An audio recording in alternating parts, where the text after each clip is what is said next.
So అమ్మ ఇప్పుడు ఈ దేవి నవరాత్రులలో మనకి ముఖ్యమైనది ఏంటి అని అంటే దుర్గమ్మ వారి అవతారం. మనకి ఏదన్నా అంటే చెడు జరిగినప్పుడు కానీ లేకపోతే మనకి దుర్గా అమ్మవారి అంత శక్తి కావాలి అని చెప్పేసి మనలో చాలా మంది మహిళలు కోరుకుంటూ ఉంటాం.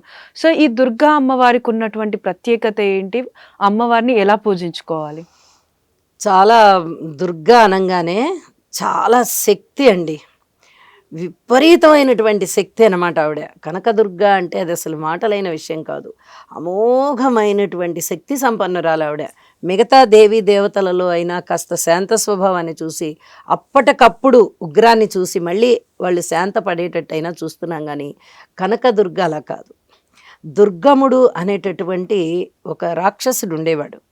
వాడు ఈ దేవతలందరికన్నా నేను ఎక్కడ అధికుణ్ణి అవ్వాలి, ఎలా అధికుణ్ణి అవ్వాలి అని ఆలోచించి అసలు వీళ్ళందరి బలము వేదాల్లో ఉంది కాబట్టి నేను వేదాలని సంగ్రహించేస్తే ఆ వేదాలన్నీ నాకు వచ్చేసినట్టయితే ఈ దేవతలందరూ బలహీన పడిపోతారు, నాదే బలం అయిపోతుంది అని చెప్పి బ్రహ్మగారిని తపస్సు మొదలుపెట్టాడు. మనకి భోళా శంకరుడు ఎంత చక్కగా వరాలు ఇచ్చేస్తాడో శంభో శంకర అంటే బ్రహ్మ కూడా అంతే.